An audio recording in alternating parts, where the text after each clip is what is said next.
My mother remarried a narcissist. How could you do this to your own mother? My mom screamed down the phone to me. This was the first time she had contacted me for 5 years. Brandon, turned 21 last week. But to get to that sentence, I need to start at the beginning. My mother, Jane, 49, female, had me with my father Andrew, who died when I was 4. They did not marry, so from 4 until I was 10, it was just my mother and me. When I was 10, my mother introduced me to Michael, 52, male, and his daughter Grace, 19, female. Michael is a weekend dad to Grace. When we first met, he was nice enough. He was not trying to be a second dad, but he was pleasant enough. He proposed to my mom. She asked me what I thought, and I said I was okay with it, my first mistake. They started bringing Grace around and I liked her. She was nice.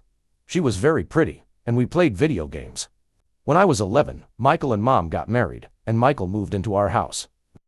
When I was 13, Mom gave birth to my half-brother Justin, 8, male. Michael decided to be more dominant in the house. He would punish me for not doing chores.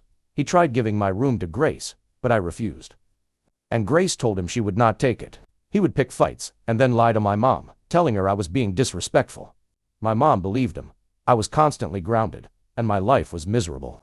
On my 14th birthday I tried to end it all. My mom was sitting by my hospital bed crying. Michael growled at me that he wished I succeeded. I was taken in by my father's parents. They refused to let me go back. My grandma said something at the time that I thought was strange.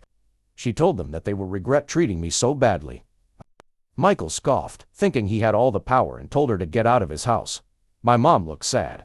My grandma said it wasn't his house, and was about to say something else, but Mom stopped her.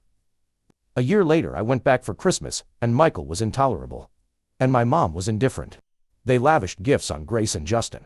I got a book token and a card. Grace hit the roof, calling both my mom and Michael Asholas, and that they should be ashamed of themselves. On my 16th birthday, my mother did not ring me.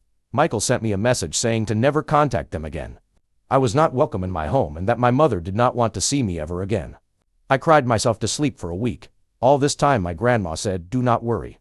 I received a happy birthday message from Grace. It basically says she knows her dad is a dick, and that she cannot wait to go no contact with him.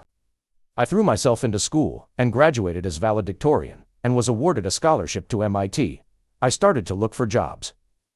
But Grandma told me that I had a trust fund for college. My father had owned his own business and was wealthy and had left my grandmother the trustee of his wealth and my college fund. I worked hard at college and A&M, starting my final year of my engineering major next fall. I have a girlfriend called Sarah. It is casual, but we are having fun. My 21st birthday was last week. I celebrated it with my college buddies, then went to Grandma's to spend it with my dad's family. My Aunt Ruth asked me what I was going to do with the house. I said, "What?" That is when Uncle Roger told me that the house my mom and Michael are living in belongs to me. Everything in the house belongs to me. My parents were not married. And the entire estate was left to me with my grandma as the trustee. Until I reached 21. The business has been run by Uncle Roger for me. It turns out Michael is one of my employees. I will receive a stipend from the trust until I am 30, and then I gain full control of the trust. I asked Uncle Roger if he could carry on running the business. He agreed instantly. I also gained control of all my father's real estate portfolio. I own pretty much every house in my family, including my mom's. So I went to an attorney on Monday morning, and we discussed everything. I decided at that moment that I was going to evict my mother and her husband from my home. So, my attorney sent them a 30-day notice to quit the property. Hence the phone call from my mother this morning. She was berating me that I was made to listen how I was a horrible son. But we were family. How could I do this to my brother? Why am I still holding a grudge? Just keep the peace.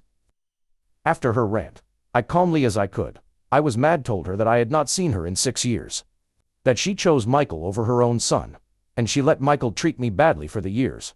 And she knew I owned that home. Yet she and Michael pushed me out. I hung up on her and was tempted to block her number.